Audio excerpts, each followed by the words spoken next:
Hey there, it's Tony here, and welcome to episode 41 of the Dumb Leaders podcast. Today we're looking at another cognitive bias, and this one's called stereotyping, and it's one of the most common cognitive biases that we see at play in business, at work, around the world, in life in general. Stereotyping is one of those biases that are in play each and every day. I'm sure you've heard about it, and I reckon you've probably seen it played out because it just happens everywhere. Now, before we get started, just a reminder that this podcast is part of the Dumb Leaders Handbook, which is a library of lessons from lousy leaders. Go check it out if you haven't done so before. You can check that out at dumbleaders.com. Now, let's start with the definition of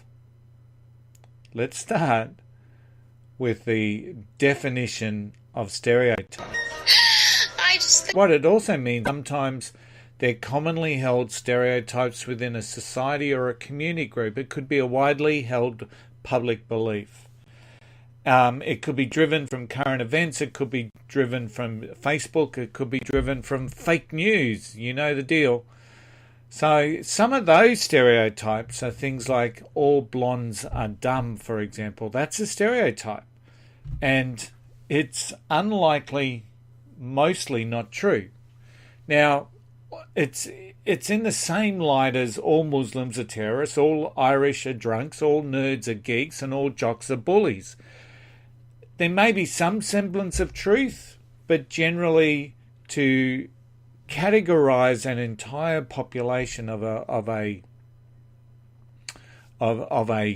community group into one widely held common belief is actually quite dumb. But you get the drift about what a stereotype is. We stereotype, we place people in a box. When it gets concerning is when it gets when we talk about those negative stereotypes. And these are often played around race or religion. We identify people by the group that they identify with, things like bikies and goths. We typecast by race and religion. We typecast by gender and age. We also typecast by sexual orientation. So, but from a leadership aspect, where this is in danger is if you allow these stereotypes to cloud your judgment or treat people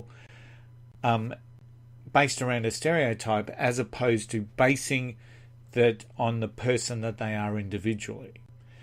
You know, but from a leadership aspect, I've seen many leaders acknowledge things like the Old Boys Network, the school alumni, places where they've lived, universities that they've attended. Oh, they've been to Melbourne University, they've been to Monash University, so that's my old university, so that must be they must be good. So we see that, especially in business, Old Boys Network, school alumni, places lived, universities attended, and I'm sure in other places of the world you see it at universities, you see it around what clubs they join in universities. What's that?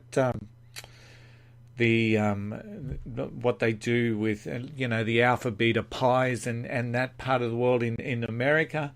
The fraternities. I'm sure that you would see it, a stereotype around fraternities where people are welcomed into an organisation or a business because of the fraternity that they went to at university, regardless of who potentially they may be. So in a world where we get labelled and judged is what we talk about with generalisations and stereotypes. Now, some would acknowledge that these stereotypes are provided for a reason. Yes, we would acknowledge that. But generally, it's a bias. And in many ways, while stereotyping makes it easier for us as humans, where it's a negative or a wrong stereotype, that's where it can really hurt us as a leader. So generally, from a leadership aspect, it's a dumb thing. So just as a leader who treats everyone the same, so is the leader that labels and judges people based on generalizations or stereotypes. And where it can hurt, in recruitment, the old school ties mean something positive. So coming from the lower end of town means something a lot less. And this is where the resume stage of a recruitment process can be really clouded and critical. Now, while I understand most organizations and most countries have things like anti-discrimination, equal employment, diverse, inclusive policies and procedures within their workforce, the reality is that if you're influenced by stereotypes and you're seeing names and backgrounds and schools that they've attended, and you're passing judgment at that resume stage, you're putting them, they're not even making the first cut. So while the procedures are there, you're not doing face-to-face discrimination. You're basing it on, I'm culling the 300 applicants that we've got down to 20, and it's so much easier when they don't come from Yale, So dumb leaders unconsciously circumvent equal opportunity and any sort of employment procedures, and often just by reading the name of the person and creating a judgment. I remember some time ago that people were saying don't put your photo on resumes, for example. And that was as a way to move past, people making judgments on your appearance or who you are or potentially the stereotype that you may belong to. Now a lot of people are saying put your photos back on because you're looking to connect with people. But it still would be quite a risky thing, especially, age. You're not allowed to ask age in an interview process here in Australia. But some people put their birth dates on. And, with the advent of things like LinkedIn, it's easy enough to go check on a profile of a person. So anyone over 50 is probably looked at and pushed into the let's not even make them through the first cut stage. So it's a stereotype that is influencing that decision. And that's dumb. Stereotypes can cause dumb leaders to judge someone's ability without actually knowing their strengths and weaknesses. And this is, once again, it's something that dumb leaders do. Males will be good for this area, females will be good for that particular type of work. And we know that that's increasingly becoming just false, increasingly becoming false. But if you're going to stereotype people and put them in their box, that's just a dumb thing to be doing. So if ever a leader says or thinks something like you people are all the same, that's stereotyping. Even labeling someone who speaks up, and that is a form of stereotyping. We put them in this troublemaker box. We put them in the deserts that we place. So take the time.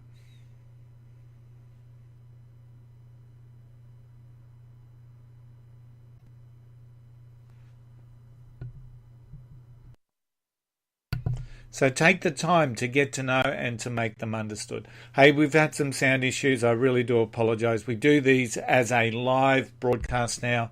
We enjoy taking it to you live. We enjoy just a bit of a free-fall chat. So I do apologise for the sound issues that it would appear that we've had. But thanks again for listening to the Dumb Leaders podcast. Be sure to rate and review if you found this beneficial. Share it with someone that you know will enjoy it. Don't forget to contact us at dumbleaders.com to share your feedback or dumb leaders stories for us to review and dissect. In the coming weeks, we're going to share some of the stories that our listeners and our readers have provided us around some of the leaders that they know that have these cognitive biases. Until next week, thanks for listening. We'll see you later.